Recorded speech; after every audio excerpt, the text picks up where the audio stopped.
Olá pessoal, nesse vídeo eu vou falar sobre as visões proféticas ali de Paulo, né?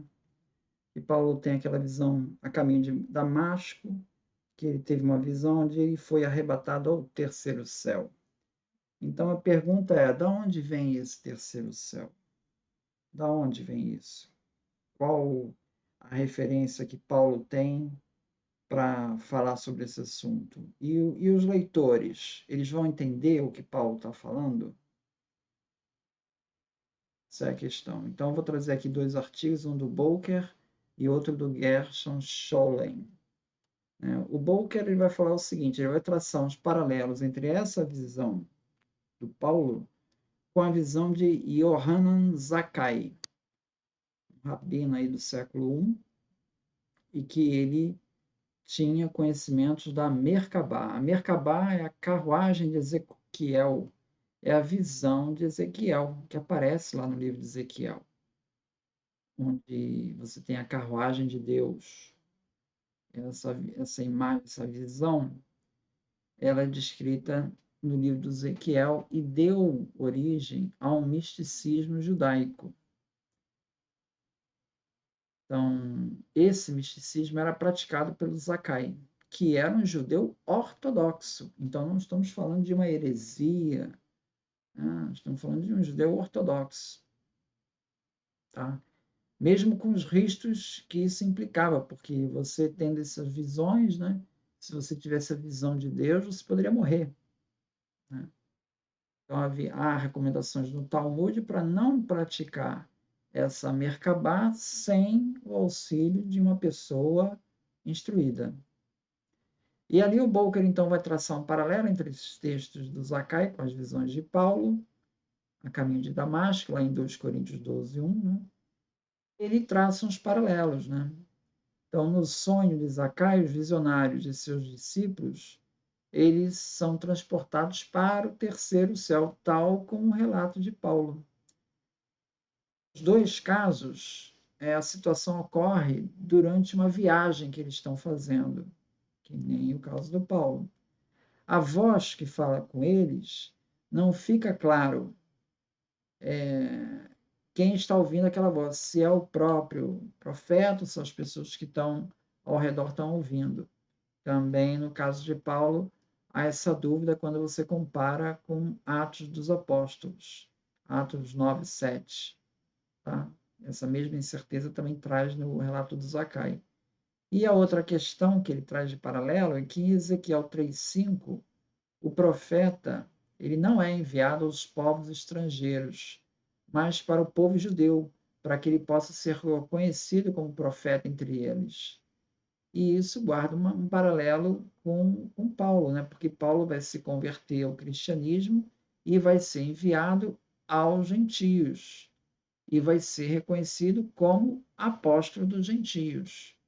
Então, esses paralelos fazem supor ao Bolker que Paulo, quando está se referindo a esse terceiro céu, ele está se referindo à visão da Merkabah. Tá? O Gershon Scholem, né, no artigo, tem um livro dele que está acessível por empréstimo nesse site aqui do Archive. Né? Ele fala, vai também por essa linha. Ele cita que o Evangelho da Verdade de Nag Hammadi, ele apresenta estritamente, né, uma forma monoteísta do gnosticismo valentiano. O gnosticismo valentiano foi um desenvolvimento que veio dessa versão monoteísta que tinha lá no Evangelho da Verdade em Nag Hammadi. Tá? Ele mostra também os trabalhos de Ernst Rankin, que analisa ali o caso do Simão Mago, e ele nota que o caso do Simão Mago tem um relacionamento com o gnosticismo e o judaísmo samaritano. Tá? Então, se formou ali um gnosticismo judaico.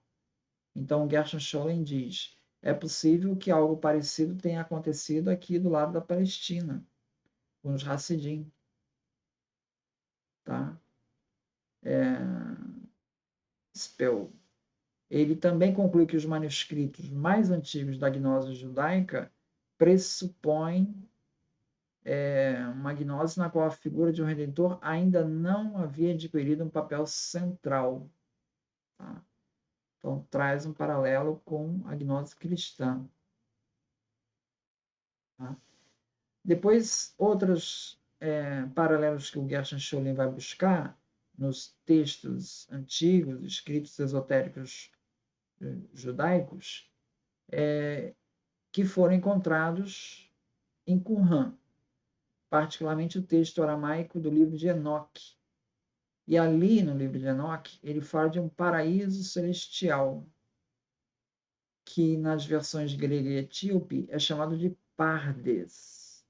Esse Pardes, no misticismo judaico, ele quer dizer o paraíso.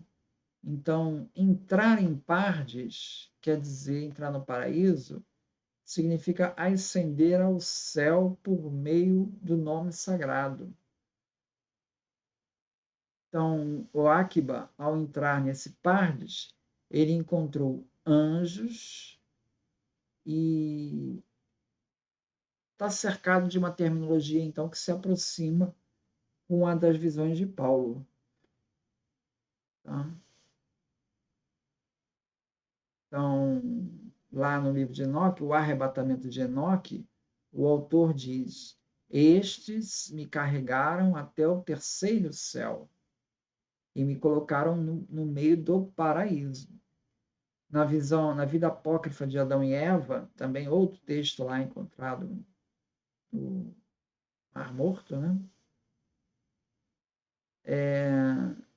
Se fala do envio do arcanjo Miguel ao paraíso no terceiro céu para buscar 3 lençóis de linho para envolver o corpo de Adão. No Apocalipse de Moisés, que representa uma versão paralela da vida de Adão e Eva, o próprio Adão é transportado ao paraíso até o terceiro céu. Então veja que essa ideia de terceiro céu, ela vai estar aparecendo aí nos textos judaicos. E então ela forma todo um contexto de que as pessoas que estão ali ouvindo Paulo, elas, algumas pelo menos, né, elas vão entender do que Paulo está falando quando ele fala no arrebatamento ao terceiro céu. Então ele está inserido dentro desse misticismo judaico farisaico. Então, muito obrigado, então.